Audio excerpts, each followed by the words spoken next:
Police का जो budget है उसमें एलोकेशन तकरीबन 1000 करोड़ रुपए के करीब बढ़ा दी गई है। इंडस्ट्रीज पे नहीं, हेल्थ सेक्टर पे नहीं, एजुकेशन पे नहीं, हॉर्टिकल्चर पे नहीं, टूरिज्म पे नहीं, बल्कि पुलिस पे 1000 करोड़ रुपए का इंक्रीमेंट किया गया है इस बजट में। अब अगर किया भी है, कम से कम एसपीओ जो है वहां पे जो सालहा इंतजार करे कि उनकी नौकरी पक्की हो जाएगी, कम से कम ये जो आपने इंक्रीज किया है बजट, इस पे एक आप उनके लिए ख्याल रखते, प्रोविजन रखते कि उनको परमानेंट किया जाए, क्योंकि होम डिपार्टमेंट इस वक्त गवर्नमेंट ऑफ इंडिया के पास है, law and order government of India के पास है, ये डिसीजन ये खुद ले सकते हैं। अगर अब पुलिसिंग के लिए पैसे बढ़ाए ही आपने, क्या ये कश्मीरियों को डंडा मारने के लिए पैसे बढ़ाए हैं या कुछ सहूलियत देने के लिए? अगर सहूलियत देने के लिए तो पुलिसिंग के जरिए जो एसपीओज है कम से कम वो इंसेंटिव देते, आप वो प्रोविजन रखते, आप उनके लिए आप उनकी जॉब जो है परमानेंट करते। ऐसा सिग्निफिकेंटली डिक्रीज किया गया बजट एलोकेशन में जम्मू कश्मीर के हवाले से, तकरीबन 1000 करोड़ रुपए का डिक्रीज किया गया।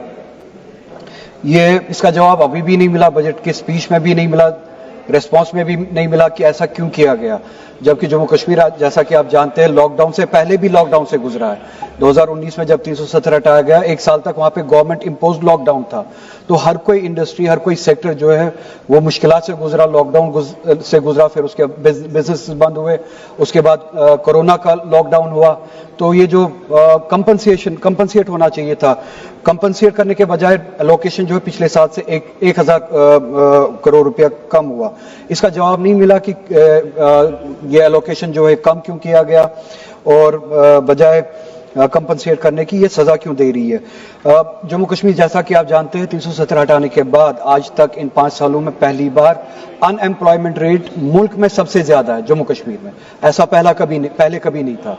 पहले नंबर पे, दूसरे नंबर पे जम्मू कश्मीर ये हमने पहली बार देखा 370 हटाने के बाद। इस बजट में हमने टारगेटेड एम्प्लॉयमेंट स्कीम्स जो है इस इशू को एड्रेस करने के लिए कुछ नहीं देखा। इसके बरक्स उसके हवाले से भी कोई जवाब नहीं आया। मैं चाहता हूं कि एक जवाब आए, ये अनएम्प्लॉयमेंट को जो इन 5 सालों में बढ़ी है इस हद तक कि हम सबसे ज्यादा अनएम्प्लॉयड स्टेट बन चुके हैं, इसको एड्रेस करने के लिए गवर्नमेंट ऑफ इंडिया कर क्या रही है? उसके बरक्स आप देखिए ऐसा भी कुछ नहीं है।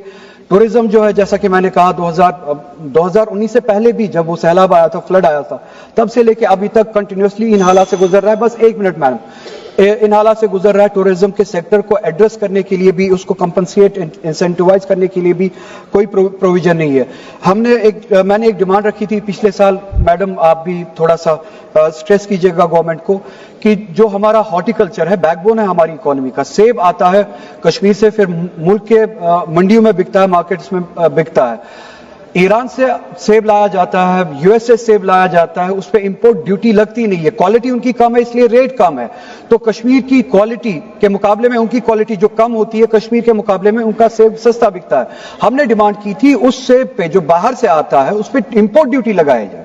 कश्मीर का सेब क्या आपका अपना नहीं है? सिर्फ ये पॉलिटिकल नारे लगाने होते हैं। प्रैग्मेटिकली भी कश्मीर की इकोनॉमी आपकी अपनी नहीं है। बाहर से जो सेब आ रहा है उस पर आप इंपोर्ट ड्यूटी लगाए और इस सेब को बचाए।